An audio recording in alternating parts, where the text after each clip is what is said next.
agenda, and I am so honored and excited to be inviting this next speaker up. I met Dr. Carrington Farmer a couple of years ago. I believe when I was invited to speak on a panel at Roger Williams University, and I was absolutely floored by the things that she shared and how much knowledge she had and how it was coinciding with a lot of the different things that I had been doing in my own little bit of research, and then it all clicked. Oh, of course, Ray, she's a doctor and an historian, of course it would be clicking. So with no further ado, Dr. Charlotte Carrington Farmer received her PhD from the University of Cambridge in 2010 and is currently an associate professor of history at Roger Williams University, whose area of expertise is colonial America and the early modern Atlantic world. Dr. Carrington Farmer has particular interest in the areas of descent in 7th century New England, and also equine history in the early modern Atlantic world and its intersection with enslaved lives and labor. Dr. Carrington Farmer has reviewed books for the Journal of American History, Connecticut History Review, History Reviews of New Books, and the Equine History Collective. I don't think I'm saying that appropriately, but has written pieces for the Junto, the Spectacle of Toleration, and Newport Historical Society blogs, and has recorded podcasts for the Knowing Animals series. Dr. Carrington Farmer is also a faculty advisor for the Foundation for the International Medical Relief of Children in Peru, Costa Rica, Dominican Republic, and Ecuador, and also Amazigh at the Navajo Nation. It is my extreme honor and pleasure to bring up Dr. Charlotte Carrington Farmer. Right, okay. Okay, now, just because I know we've got a jam schedule of fabulous speakers later on this afternoon. So, Ray, thank you so much for that kind introduction. And I'm going to reflect a little bit on how I came to be here with you this morning. So, when Ray Two Hawks Watson extended the invite to me to talk today, I tried perhaps to be the most British version of myself to politely decline. I think I said something along the lines of, I simply wasn't the right person for this job. And this is a theme that we'll be hearing more about a little bit later, as Dr. Diamond, a leading practitioner and scholar of Indigenous law, will later speak on the matter of why I'm the wrong speaker for today's conference. And I still think my talk could go by a similar title.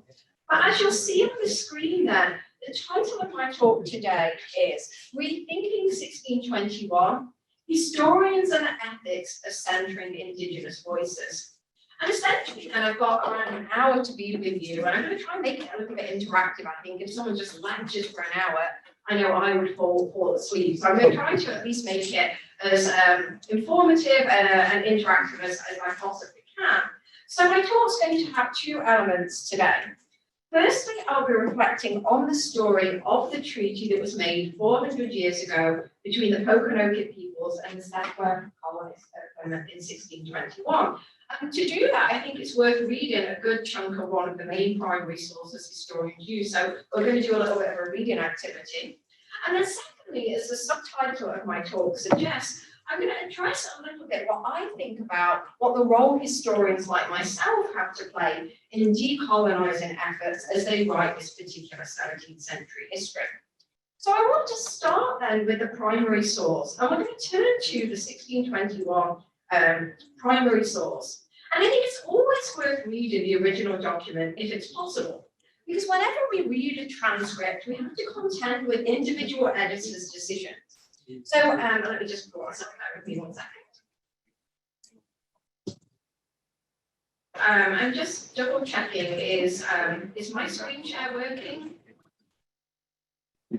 Yeah, can you see this? Is yes. What everyone's seeing? Okay, Yep. perfect. All right. So we're going to start then with one of the main primary sources that tells us about 1621. And what you see on the screen then is the front cover. Sorry. Yeah, is it Very good. Is that better? So what you see on the screen then is the front cover of one source on what happened 400 years ago. And as we read this and think about the 1621 treaty, I want you all to consider some questions with me today. I want you to consider, how do we know what supposedly happened? Why do we think it happened on both sides? And then how did it actually happen? Our source that we're looking at today then is written by two Plymouth colonists, Edward Winslow, and also with some input from William Bradford.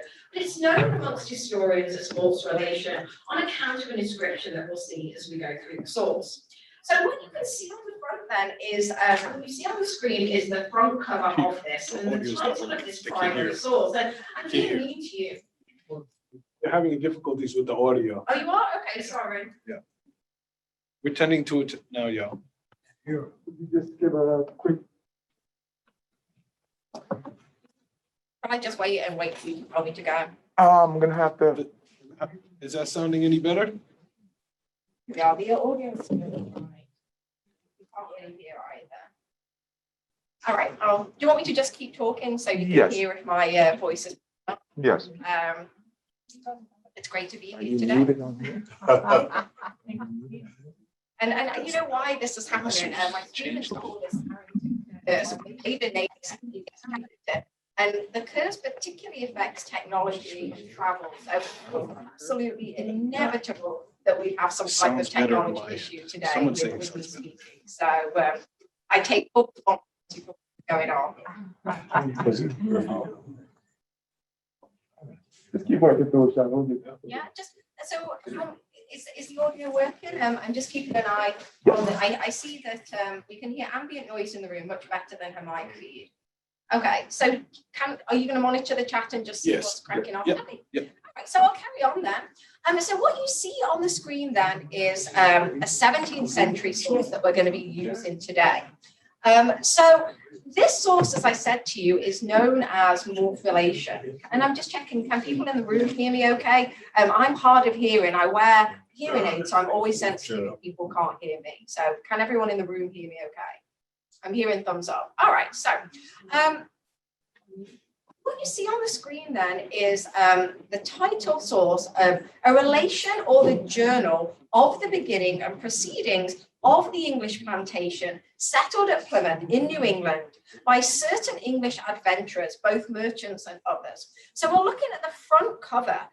I'm just double checking that on the Zoom, they're not seeing the chat, are they, on the screen? Because we're going to be looking at that whole piece. Is that they're not seeing that? Okay, perfect. All right. So this is the front cover then of the primary source. And it's worth reading the front cover that addresses the 1621 in full. And it says, with their difficult passage and their safe arrival, their joyful building of and comfortable planting themselves in the new well-defended town of New Plymouth. So I'm being mean to you today, right? Like I'm making you read the 17th century text. You'll see that things like U's and V's are just interchangeable. We often use the letter I for a J. You'll see things like what we know are as a long S. So this word passage here that you can see me wiggling my cursor over, they're a long S. You want to read it as an F, but it's an S, sorry. So I'm going to throw you in at the deep end because this is one of the things that I think historians need to do is be really transparent with the sources they're reading and get as much impact from native communities on them. And so we see then on the front cover, it says it's also a relation of four, a lovely V as a U there, four several discoveries since made by some of the same English planters, their resident.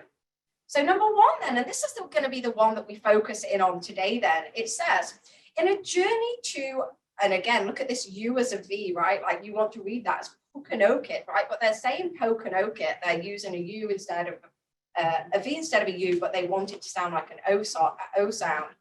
The habitation of the India's greatest king Massasoit. And again, the key thing that we see here is there's no standardization of spelling in the 17th century. So what you often see in the sources is that someone's name or a town or a place might be spelled several different ways within the same document. And so what you often see when you see that variation of spelling is you're hearing the phonetic emphasis that the person who was writing heard when they were saying that word. So that's why you'll see names spelled differently. Even in things like court records that you would think would be standard, things are spelled completely different in the same document. So as also their message, the answer and entertainment they had on him. So when this treaty in 1621 was written, this is what it tells us about. At the bottom of the front cover, then, we can also see part of the reason why this pamphlet was published in 1622. It says, with an answer to all such objections as are any way made against the lawfulness of English plantations in those parts. So the reason why they published this in London, which you see at the bottom of the screen, in 1622, is to kind of justify their place in New Plymouth.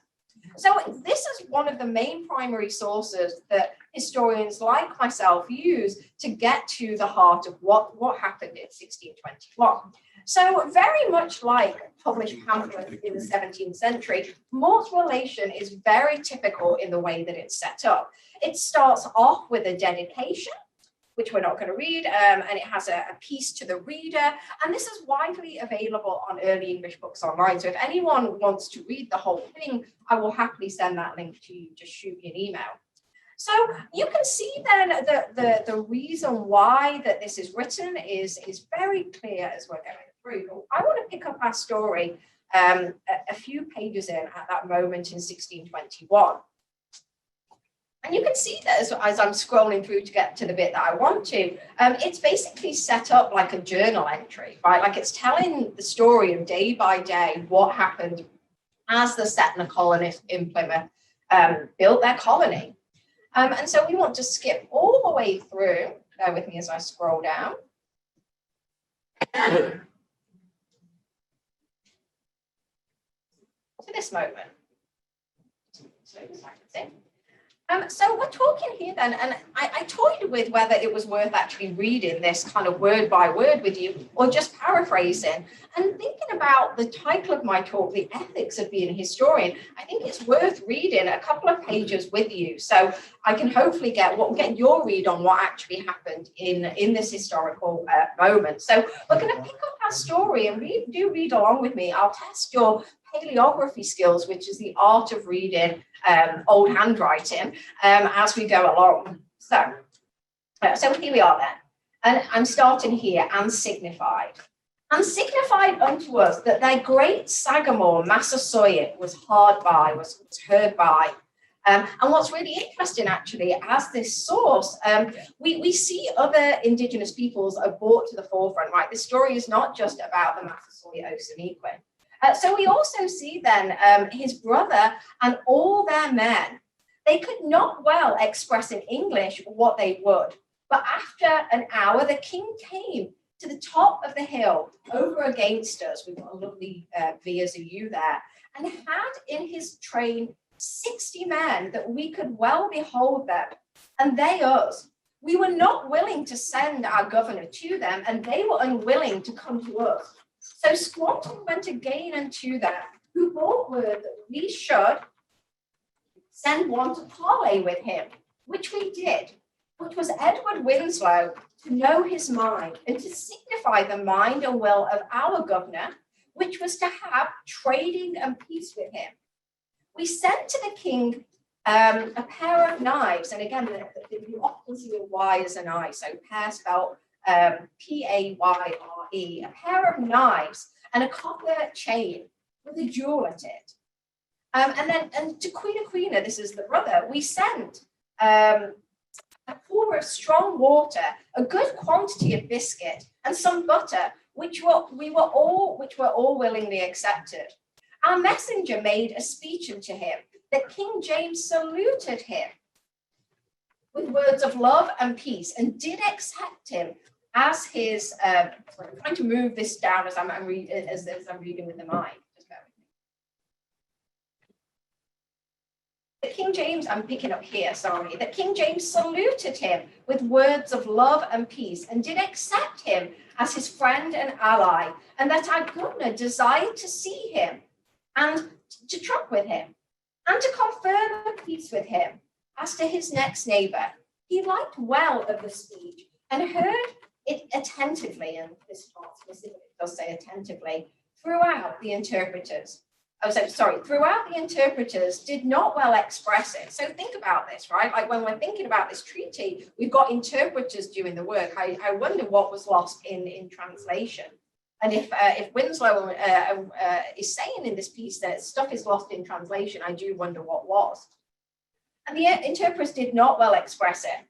After he had eaten and drunk himself and given the rest to his company, he looked upon our looked upon our messengers' swords and armor which he had on, with intimation of his desire to buy it. But on the other side, our messenger showed unwillingness to part with it. In the end, he left him in the custody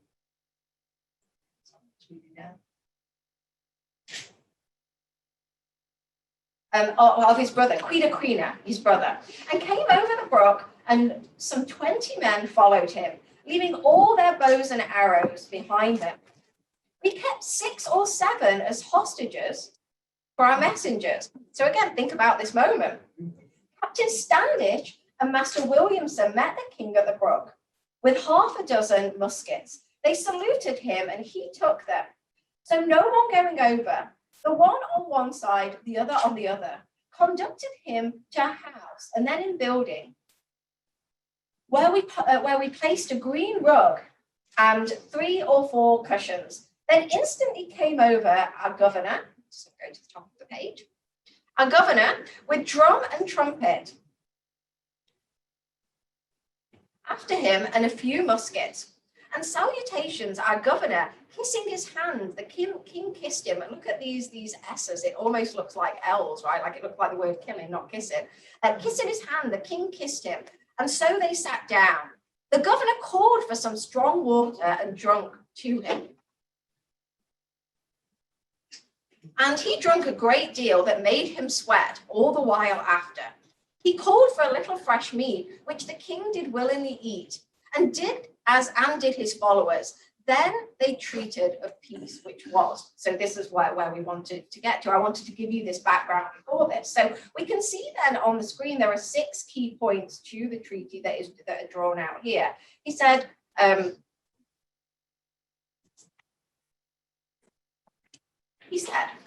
that neither he nor any of his should injure or do hurt to any of our people. Number 2, that if any of his did hurt any of ours, he should send the offender that we might punish him. That if any of our tools were taken when our people were at work, he should cause them to be restored. And if ours did any harm to his, we would do the like to them.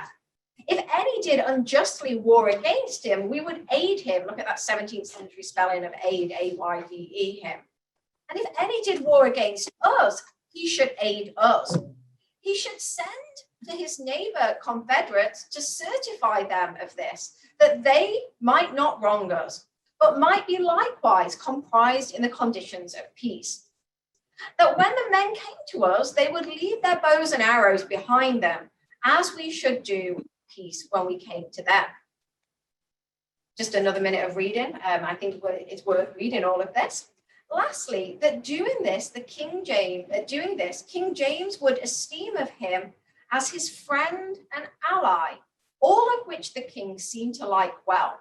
And it was applauded of his followers. All the while he sat by the governor, he trembled for fear. Really?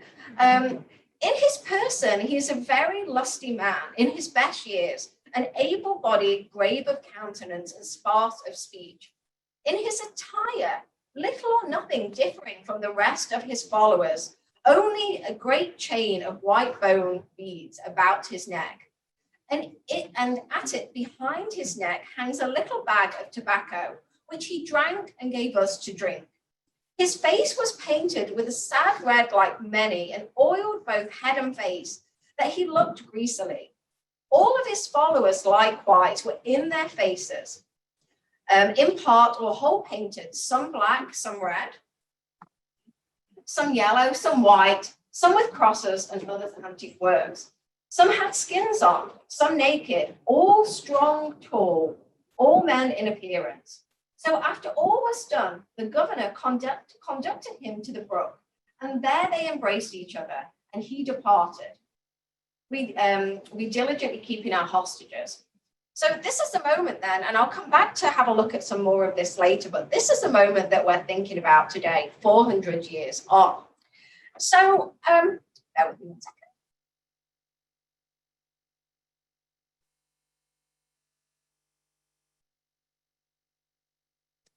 as we can see then from reading 17th century text, it's hard to read sometimes, right? Like you struggle to watch me, like trying to read that whilst keeping my mic in place. So it's hard work to do that. So let me just come here. I'll come back to it. So actually, this is actually a point I want to make now before we carry on. A friend of a friend posted this on Facebook yesterday, and it really did resonate with me. And it makes me think about what is the motive of us as historians. So, someone's kid basically got asked the question in a history class, what are 3 of the major regions in which Native Americans lived? And the answer, "We still live here," I think resonates. And I think as we heard in some of the opening remarks, this is, I think, the key role of historians to play in connecting these moments in the 17th century with what is going on today. And I think this is very, very important to do. So this is where we are. So one of the things that we're going to do a little bit later is we're going to be reading some other 17th century manuscripts. And I want to just give you some tips and tricks for when we read. I have a paper copy here, but we'll be looking at 17th century handwriting. And I just want to kind of help explain some of the things you saw in the document. As we saw then, we often use the letter Y for I. A good example is the spelling of mine with a Y instead of an I. As you saw, I's and J's tend to be interchangeable. So John could be spelled with an I. Majesty will sometimes have an I in the middle or just be spelled with a J. And there's no real rhyme or reason to this. I wish I could say that 9 times out of 10 it's this way, but it doesn't seem that way. We saw in the text lots of interchangeable U's and V's, right? Ever spelled with a U, and unto very commonly spelled with a V. And we saw some long S's in there, right? So one of the things that historians have to be trained in is not to mix up S's and F's. The F will often have a cross stroke, even if it's hardly noticeable. And context will make sense, right? Like we were talking about kissing, but it almost looked like an L, not killing. So context will really, make a big difference. We also see in the text, there's use of a single consonant when you would normally find 2 in modern English. So all just spelled with a 1. And then we see the other way that we'll see 2 consonants where you would find 1 in modern English, such as always spelled with 2 L's. So as I said to you then, there's really no standardization of spelling. And the other thing that historians have to be really transparent about is the dates, right? Dates really matter, especially when we're talking about treaties and deeds. And the new year then doesn't actually officially start in the 17th century until the 25th of March. So what you'll often see in documents that are published in the first 3 months, January, February, and March, is that it'll have 2 years. It might say 1631/2. So again, these are all things I think historians need to be transparent, because over the years when we've seen documents transcribed, particularly handwritten documents, editors have made mistakes. So it's imperative to go back to these original sources. And perhaps more importantly, for historians like me to work with Indigenous leaders so they can then read the sources and interpret them for themselves. So keep this in mind. And the other thing that we'll see a little bit later is the thorn, right? So we'll see the word Y-E, like a big Y and then a small E, to mean the word the. So one of the things actually that annoys me is if I go, like I see this all the time in England, where it's like ye old fish and chip shop or ye old thing. It's not ye, it's the. Right? Never say ye, it's the. And the same with a Y and a T, that's a thorn too, and that means that. So a big Y and a small T is that. So, we know these things, and it's really important that as historians, we're transparent about what we're seeing, and transcription really does matter. So these are the sources that we just read. And later on then in the text, we're going to come back to this a bit later, they describe at length then this journey to spelled P-A-C-K-A-N-O-K-I-P. So to here, right, like to Pokanoket country, to Patumtuk, which is just across the water from us. So this is a fabulous source that I encourage everybody to delve into. All right. So I want to kind of think a little bit, I'm going to flip-flop between 17th century sources that we can only take so much of, and then kind of theories about the roles of historian, and then go back to the sources when our eyes have recovered from reading kind of hard text. So I wanted to talk to you a little bit about what I see as the role of historians in this decolonization process. So I wonder, what can we learn from the source I've just shared from you about how the Massasoit Osamecan would have experienced this? Could perhaps modern tribal elders write this story, but from a facing east perspective? What would it been like to kind of enter this meeting and enter this peace treaty from an Indigenous perspective? You know, I wonder how they could work with scholars to reconstruct this and to write a piece of history that reframes and counters what we've just heard in Mort's Relation. You know, I'd be so curious to hear from Indian country, what were the Massasoit Osamequins' motives in allying with the English against the Narragansett? His reasons for peace, his desire for trade, his thoughts on English weapons, and how he would describe the colonists' clothes, mannerisms, and bodies, right? We hear the colonists describing his. I'd love to hear what he would have thought. Is there a way to use sources such as Mort's Relation, a 1622 English pamphlet detailing the early years of Plymouth Colony, as a case study in decolonizing historical narratives and recentering Indigenous voices? Can we use this source and others to think about archaeology, landscape, material culture, oral history, and other written documents to rethink the 17th century? Can we frame the 1621 treaty within the growing practice of decolonization, a process in which cultural institutions work to accurately reflect the diversity of voices of the people within their collections and communities? According to Loren Spears, Narragansett, director of the Tonnequat Museum, and I quote Loren here, the process of decolonization of institutional programs supports education and breaks the mythology that these nations and peoples are gone or vanished. It also opens up a dialogue to understanding the history of the land that you're on, the process of settler colonialism, and how we can begin to unpack this history and heal from the process of historical trauma. And as I said to you, a friend of mine recently shared with me this, and it really does resonate with our mission today. Indigenous peoples are still here, and the ways in which historians like myself do their job of writing history matters. In many ways, decolonization is a process of reading, observing, listening, writing, and teaching history that expands our shared knowledge and understanding beyond the traditional settler colonial narratives and perspectives. What you see on the screen then is Michael Yellowbird's work, and he's created what I think is, for me, quite a useful conceptual model of decolonization, which he sets out in the book on the screen. And he describes decolonization as both an event and a process. In For Indigenous Minds Only, a decolonization handbook, Yellowbird explains how, and I quote, decolonization is the meaningful and active resistance to the forces of colonialism that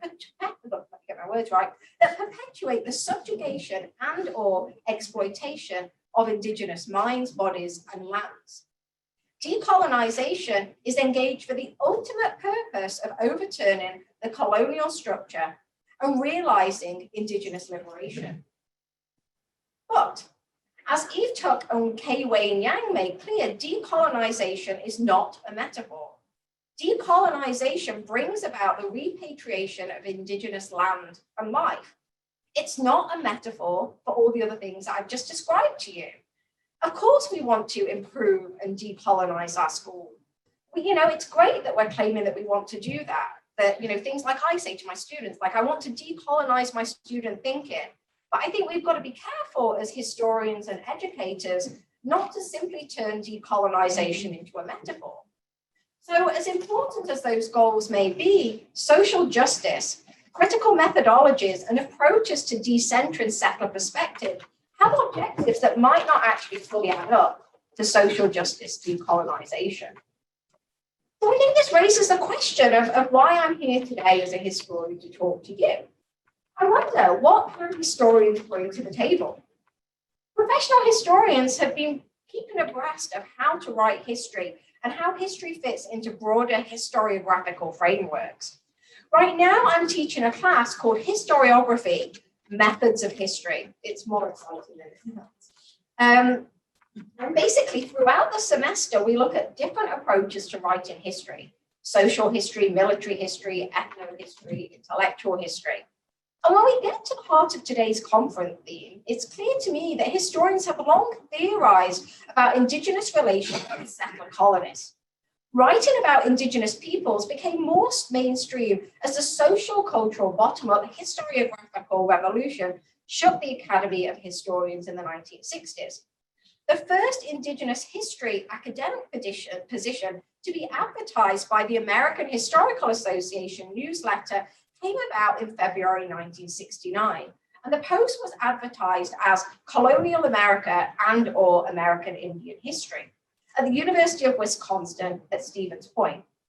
Throughout the 1970s, demand for classes in Indigenous history grew, and universities and history departments struggled to find historians who were actually qualified to teach them.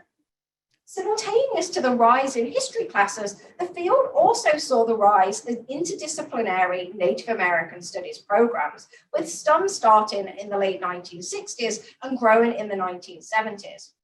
And you'll note that I use the word programs, not departments. This is a big bone of contention within the Academy. My specific hire here at Roger Williams University in 2012 reflects this trend. They hired me in 2012 with the job post of Colonial America, right? That's what they wanted me to teach. They only had 2 classes on the book, Colonial America and Revolutionary America, and both had traditionally been taught by settler colonist perspectives. You know, I taught them both once in my first year because I'd just been hired and I didn't want to upset my hires. But it soon became clear to me that Roger Williams University, both my department and the school, really wanted me to shake up this curriculum and gave me a free rein to do so. So, as Ray said, I teach classes in Atlantic history. We don't just study New England in isolation.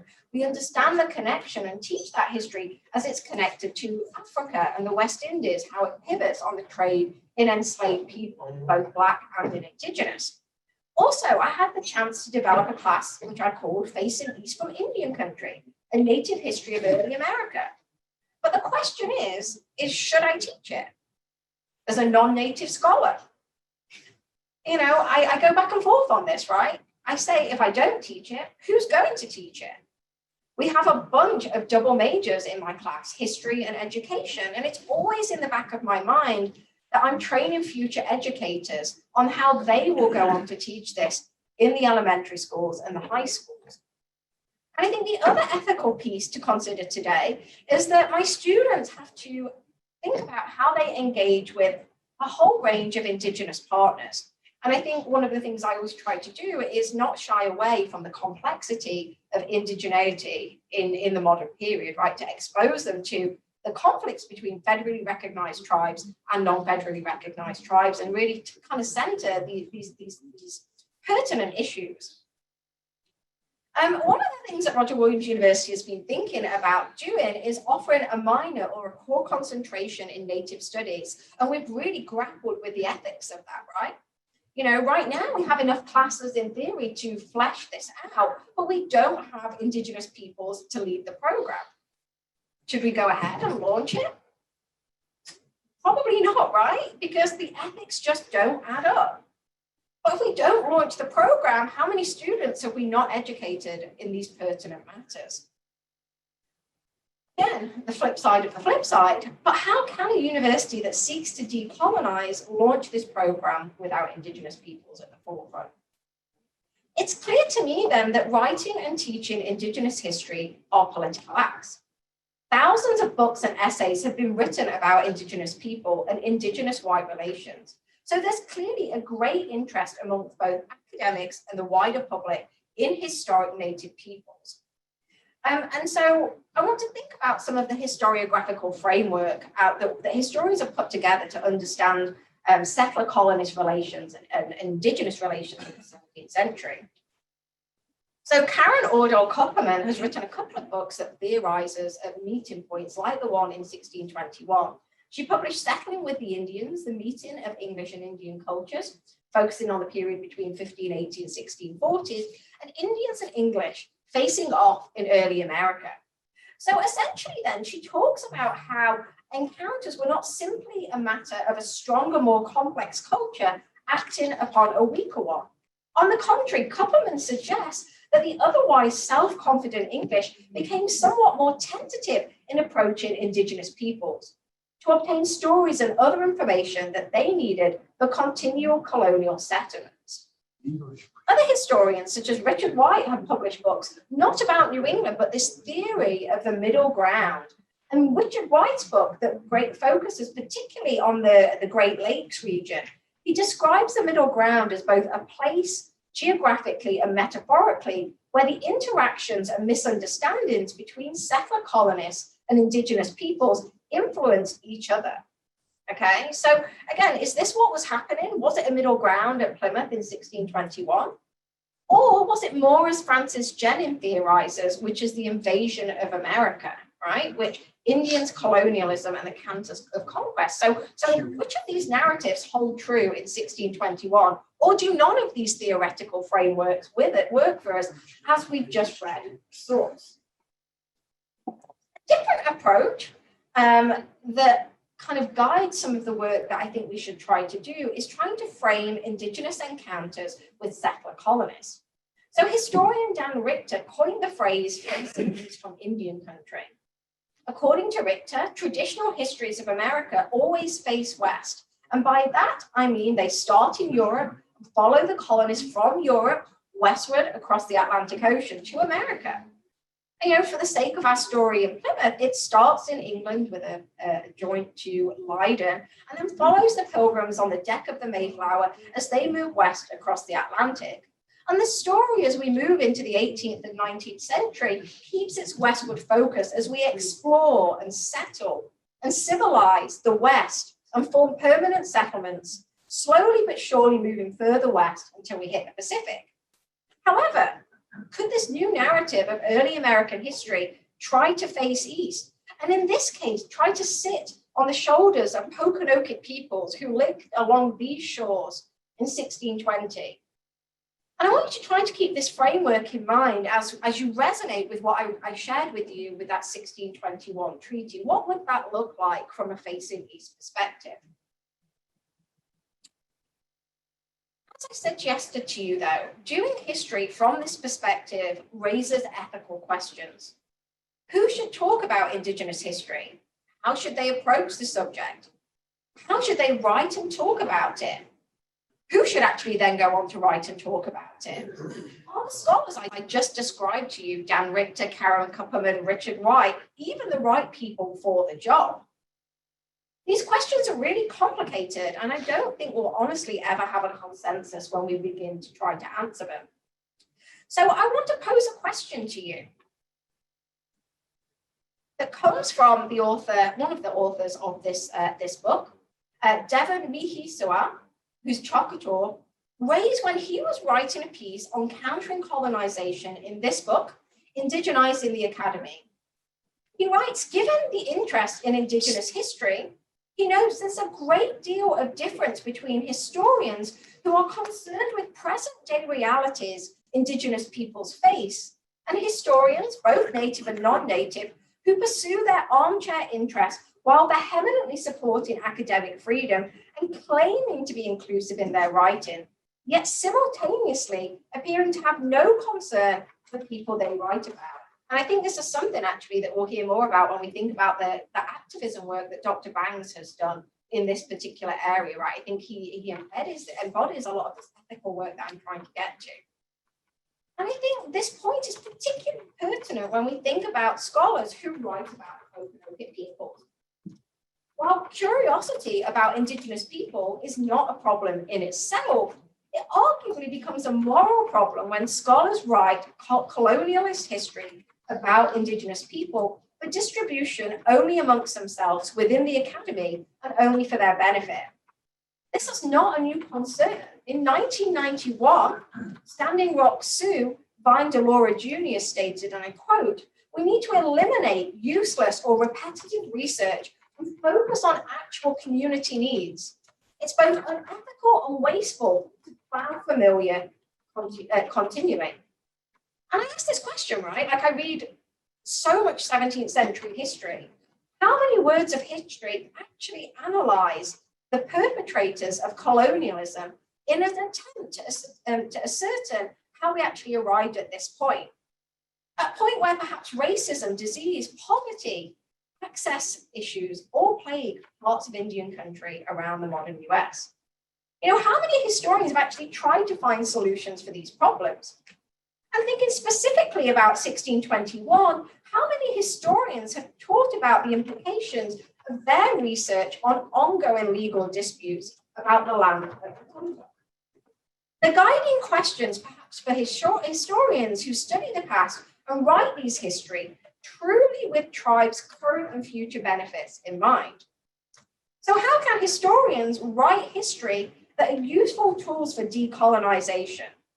How can historians studying the native past offer solutions to current problems? And I think we're going to hear more of this as we think about treaty rights and land claims later on this afternoon. I think this means historians require Indigenous perspectives, meaning that historians must talk with tribal elders, not simply rummage in the archives, right, like, which is what our main job entails. I think we need to really center oral history. But I think there's a flip side to that, as always. I think they must respect Indigenous nations' privacy and not write about sensitive topics when tribal elders tell them to back away, even if it means for historians in the academy, especially at Research One universities, that people get tenure and promotion and grants on the stuff they publish. Thinking about those ethics, I think, really does matter. And what about scholars who only include voices of federally recognized tribes? Again, I think this matters for the focus of today's context. I'm mindful that we've got 10, 15 minutes left, and I'm going to talk a little bit more, and then we're going to do a little bit of reading. So I think one option to explore that I'd be curious to learn more about is collaborations with scholars using ethnohistory. And within the field, ethnohistory is widely defined as blending anthropological, historical, and archaeological methods. Reading the sources like the one we just did, right, written by white settler colonists, but knowing exactly the white ethnocentrism they represent, alongside listening to tribal oral histories, and framed also by using the physical landscape itself to tell stories and to deepen the archaeological findings, which the archaeology has its ethical issues in and of itself. I think one way historians have begun to center Indigenous voices is with some of these collaborations between tribal knowledge bearers and academics, which are then starting to be published in the most prestigious academic journals. One of the examples that you see on the screen was between Ella Wilcox-Secatow and a historian, Ruth Wallace Herndon, which highlights documentary genocide in action in the 18th century. One of the things that they were able to prove is how in the period of the second half of the 18th century, Indigenous peoples here in Rhode Island were literally had their indigeneity written out of the official record. So we can see a couple of the cases on the screen then. In the case of John Aldrich versus John Hammer, he starts off being described as a Black husbandman, both of which are incorrect, and he petitions the court for redress. He says, I'm an Indian man, nor am I a husbandman, I don't tend to animals. We can see also that Indigenous peoples in 18th century Rhode Island, their identity was just completely switched, right? So we can see the case of Benjamin Austin, who's described in the town records in 1767 as Indian, and then just a year later as a mulatto fellow. Sarah Hill, described as Indian or Mesquite woman in 1784, is then categorized, and I quote, as a Negro in 1791. So what does that mean for our complex understanding as we use these archival sources to think about indigeneity and, again, what that means for Indigenous peoples today? So I told you then I wanted to make this a little bit more interactive, right? Anyone listening to me talk for an hour deserves a medal. So I want to kind of, again, like bring you into the sources, because I think that's one of the jobs of historians, right? Reading edited collections that historians like myself have written, you rely on my transcription. You rely on my decision on like how I spell place names, on the abbreviations I use, the symbols I choose to interpret, which are all good and well for sharing access, but I think getting into the sources themselves matter. And I think we're going to hear a lot today about treaties and land deeds, which are all good and well. But for me, I'm a social cultural historian. And one of the types of sources that I find really useful for this type of work that gives context to these formal transactions is how it plays out in reality. And letters are actually a really good indication, letters really typically between white settler colonists, give a lay of the land as it played out in Indian country in the years after the treaty. So what we're going to have a look at is some work that historian Dr. Julie Fisher has done with some of my students. So we're going to be having a look at a letter that Roger Williams wrote to Governor John Winthrop in 1639 that addresses a bunch of issues that are on the table today. Access to traditional hunting lands, conflicts between tribes over land, etc., etc. And Julie Fisher co-authored the book that came out a few years ago on Ninigret Sachem of the Nyantics and Narragansett, Diplomacy, War, and the Balance of Power in 17th century New England and Indian country. So you're going to do an activity that my students just did last week. And so this is a source that we're going to have a read of.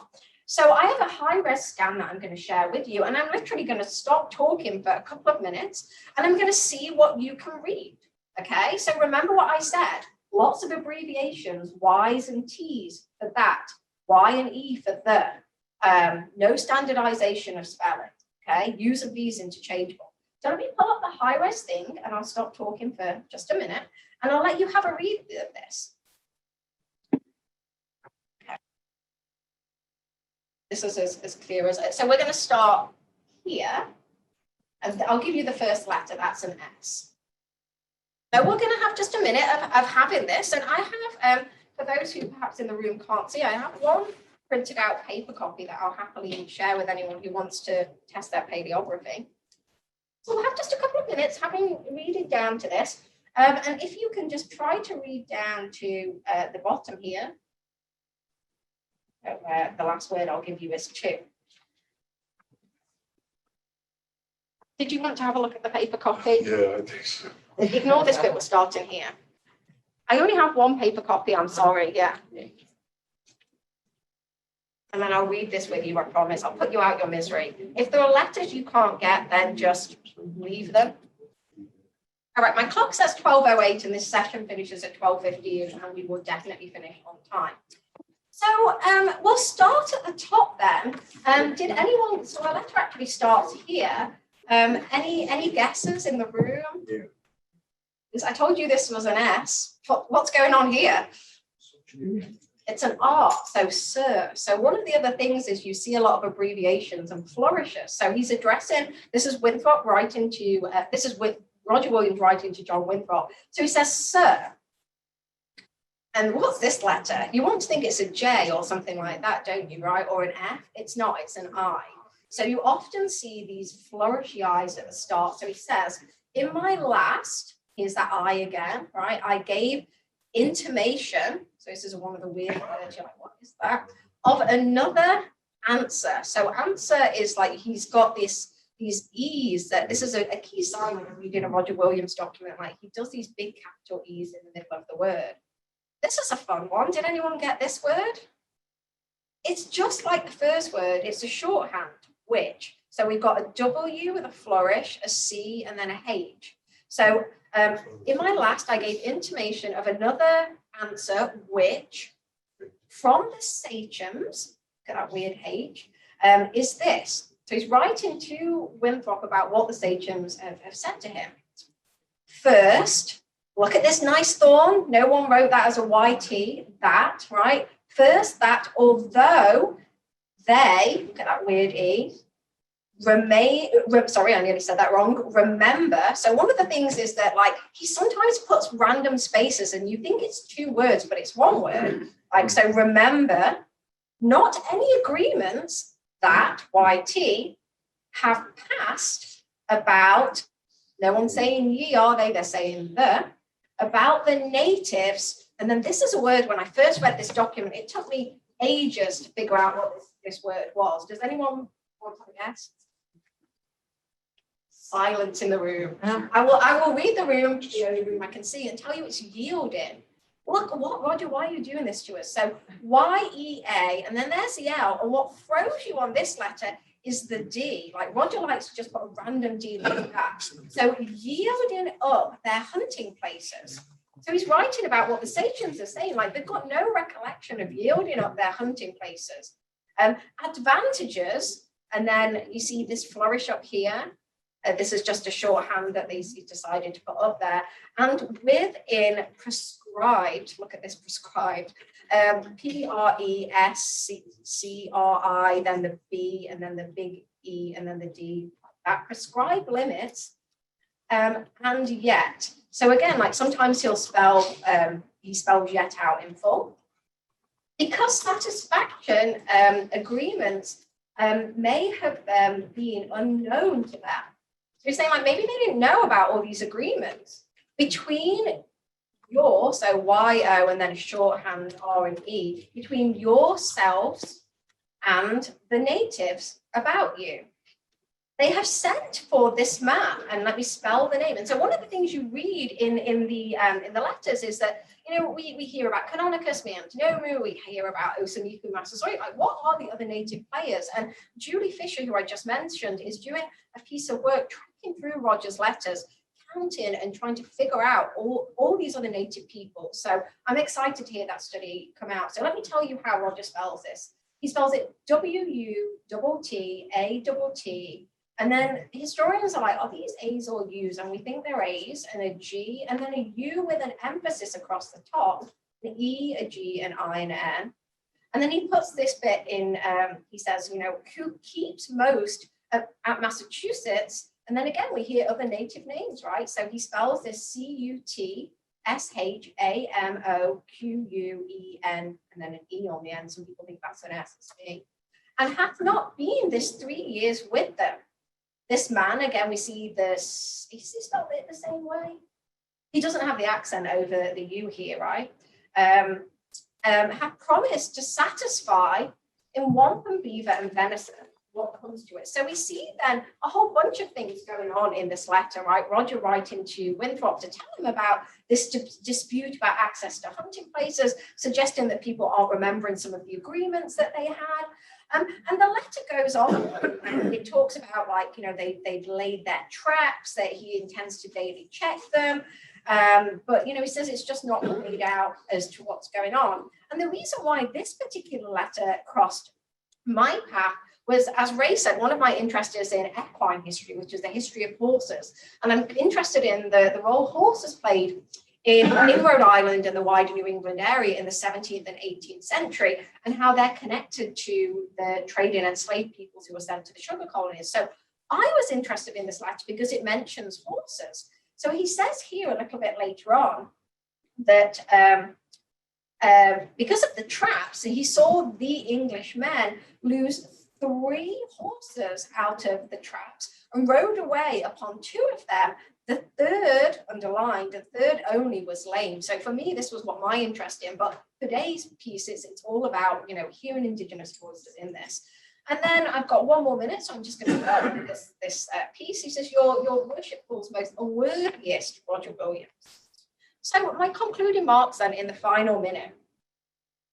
I think in the wake of the killing of George Floyd last year, oh, and one more thing before I conclude. One of the things, if you turn the letter over on the other side, you'll see the back of it is folded and we see the address. And so one of the things historians do is like, do they actually ever send this? And you can recreate the folds in the letter to look whether the seal was broken. So you get a sense of like, were these letters ever sent? So to conclude that, in the wake of the killings of George Floyd last year, people around the US thought long and hard about what it meant to support Black Lives Matter, to be a white ally, and to actively work to be anti-racist, as Abraham X. Kendi suggests. But what does it mean to be a white ally in the context of decolonizing work amongst Indigenous communities today? I think different constituents have different roles to play. Local communities can do activism and advocacy work. A great example is perhaps the Friends of the Pokanoket group. Lawyers such as Dr. Diamond, who we'll hear later on, can work on the legal ramifications of colonization. But what about historians such as myself? Perhaps the job of historians is twofold. Firstly, to work on paleography skills, run training sessions with Indigenous communities so they can use these documents to do that proactive decolonization work themselves. They can work to decolonize their classes, the textbooks they set, and to collaborate with Indigenous culture bearers. They can also remember that decolonization is not just a metaphor. And thus, secondly, and perhaps most importantly, historians should just try to listen a little bit more. And it seems ironic given I just spent the past hour talking at you and not listening. But perhaps then my suggestion is to historians is to listen to a wide variety of Indigenous voices. And if Indigenous cultural bearers tell you to back away from a particular issue, that is what you do. And then my final point, sorry, my thing just said. So to that end then, as we move on, and we think about the rest of the conference today, I'm going to do my best to try to practice these things. I'll try my best to direct people to training and resources that my own training has exposed me to. And then secondly, I'll try to listen. If questions come to me, I'm going to try my best as we move into the break to direct them to the people who I think are often better suited to answer these Indigenous cultural knowledge bearers. So with all due respect, I am my talk, and thank you for having me. Thank you very much. Charlotte, we have a few questions from our chat box that I want to ask, and thank you very much. Can we have another round of applause for Dr. Carrington Farmer's fantastic presentation? Let's start with this first comment from Judy Cole. It says, question about reading the old writing from 17th century documents and letters. Haven't these already been translated into modern English, or are we considering that some of the earlier translations from the 18th and 19th century were not done accurately? Such a good question. So some have been translated, and for example, Roger Williams' letters have been put into a 2-volume edited collection by Glenn LaFantasy. The problem is it relies on historians making decisions. Like when you see there's no standardization of spelling, do you make the decision to standardize the spelling to make it more accessible? Or do you make the decision to keep the true spelling so we can hear those kind of phonetic implications? And so many of the documents absolutely have not been digitized or transcribed.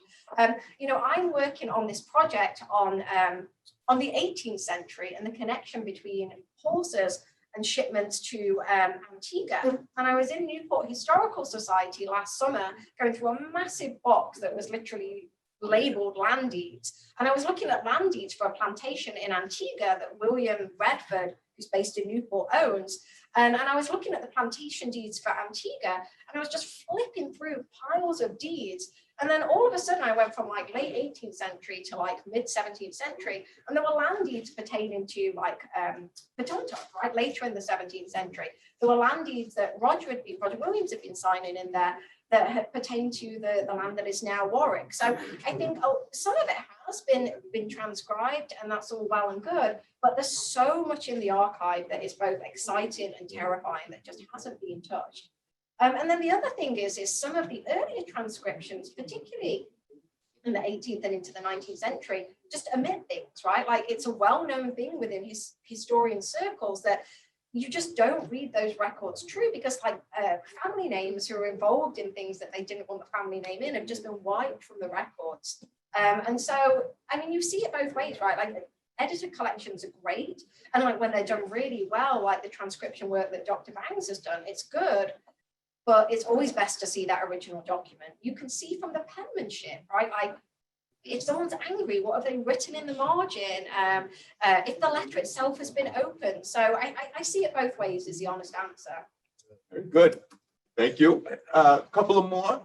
From an M. Matthews, are there any no tools to help translate this writing style? I think he means knowledge tools. Yeah, there are so many, and I can pop some in the chat when we go to the break. So the National Archives, I think I actually have it up on my browser. Yeah, the National Archives has paleography tools. There's a great stuff there that explains some of the stuff that I was saying. It also has tutorials that people can practice their paleography work.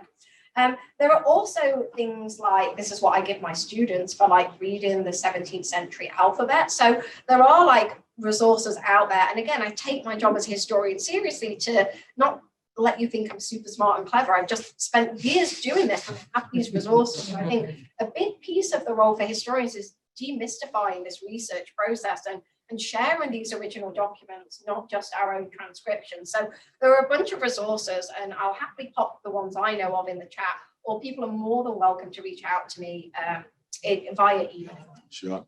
I think we have two more. This one comes from Marie. She says, have you at all delved into any Canadian Indigenous census as well? Because there's tons of parallels there as well. Yeah, it's not my area. I'm going to be that historian. It's like, that's not my area of expertise, but it absolutely isn't. I'm a New England historian, and I hear the same thing too. And I think that there are really interesting parallels, and I would love to learn more. Very good.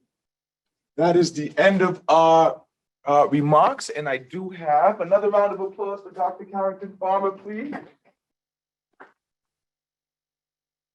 Absolutely, and of course, Oh, much because it's appreciated. what PCI does. Certificate of participation. This certificate is proudly presented to Dr. Charlotte Carrington Farmer in recognition of your participation in the 5th Annual International Indigenous Peoples Cultural Conference, presented this 17th day of April of the year 2021. That's right. Thank you Much very much. appreciated.